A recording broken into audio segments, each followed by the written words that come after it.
And Israel is not joking, and they have actually hit Iran badly after Iran trying as much as possible to eliminate Israel. Iran have been throwing missiles on Israel, and Israel have been protecting themselves. And now you know what happened? Israel have literally go fully on Iran. You see, Israel need to do everything possible to back Biafra because that would be a very good airline for them in Africa. See, even South Africa is against Israel, even Nigeria is against Israel. A lot of African countries are against Israel. But Biafran people with futures, they always stand for Israel. So I think Israel should look towards, backing Biafrans also, so that they can have a strong ally like they have in USA and Africa too. You can hear what Benjamin Yahoo said about this thing. And guys, tell me what you think about Israel strike in Iran. Let me know who is at fault and what you think. Do you think Israel could have taken more grace, or what they did is the right thing? Let me know what is your thoughts. To what the Prime Minister said. Okay, anyway. Moments ago, Israel launched Operation Rising Lion, a targeted military operation to roll back the Iranian threat to Israel's very survival. This operation will continue for as many days as it takes to remove this threat. For decades, the tyrants of Tehran have brazenly, openly called for Israel's destruction. They've backed up their genocidal rhetoric with a program to develop nuclear weapons. In recent years, Iran has produced enough highly enriched uranium for 9 atom bombs. 9. In recent months, Iran has taken steps that it has never taken before, steps to weaponize this enriched uranium. And if not stopped, Iran could produce a nuclear weapon in a very short time. It could be a year, it could be within a few months, less than a year. This is a clear and present danger to Israel's very survival. 80 years ago, the Jewish people were the victims of a Holocaust perpetrated by the Nazi regime. Today, the Jewish state refuses to be a victim of a nuclear Holocaust perpetrated by the Iranian regime.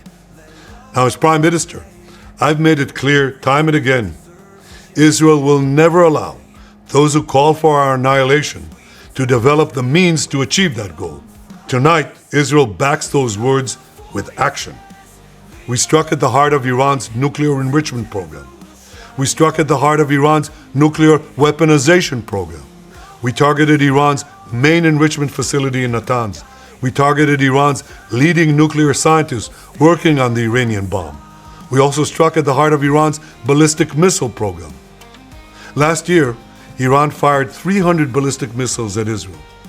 Each of these missiles carries a ton of explosives and threatens the lives of hundreds of people. Soon, those missiles could carry a nuclear payload, threatening the lives not of hundreds, but of millions. Iran is gearing up to produce 10,000s of those ballistic missiles within 3 years.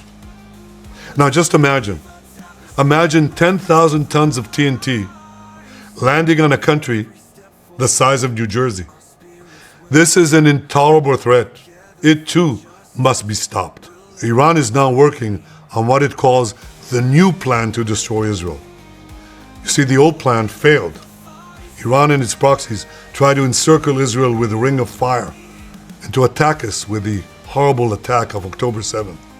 But the people of Israel, the soldiers of Israel, rose like lions to defend our country. We crushed Hamas, we devastated Hezbollah, we hit Iranian proxies in Syria and Yemen. And when Iran directly attacked us twice last year, we struck back inside Iran itself. Yet in defending ourselves, we also defend others. We defend our Arab neighbors. They too have suffered from Iran's campaign of chaos and carnage. Our actions against Iran's proxy Hezbollah led to the establishment of a new government in Lebanon and the collapse of Assad's murderous regime in Syria. The peoples of those two countries now have a chance for a different future, a better future. So too do the brave people of Iran, and I have a message for them. Our fight is not with you. Our fight is with the brutal dictatorship that has oppressed you for 46 years. I believe that the day of your liberation is near. And when that happens, the great friendship between our two ancient peoples will flourish once again. I want to assure the civilized world, We will not let the world's most dangerous regime get the world's most dangerous weapons.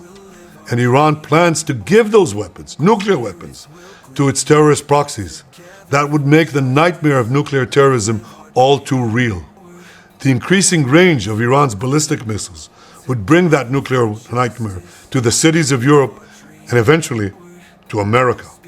Remember, Iran calls Israel the small Satan. It calls America the great Satan. And this is why for decades it's led millions in the chants of death to Israel and death to America. Today, Israel is responding to those genocidal calls with action and with a call of our own. Long live Israel and long live America. Our action will help make the world a much safer place.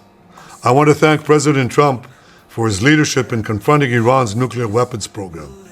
He has made clear time and again that Iran cannot have a nuclear enrichment program. Today, it is clear that Iran is just buying for time. It refuses to agree to this basic requirement of peaceful nations. That is why we have no choice but to act, and act now. The hardest decision any leader has to make is to thwart a danger before it is fully materialized. You have heard what Netanyahu said about his trial and his strike to Iran. So do you think it's justifiable?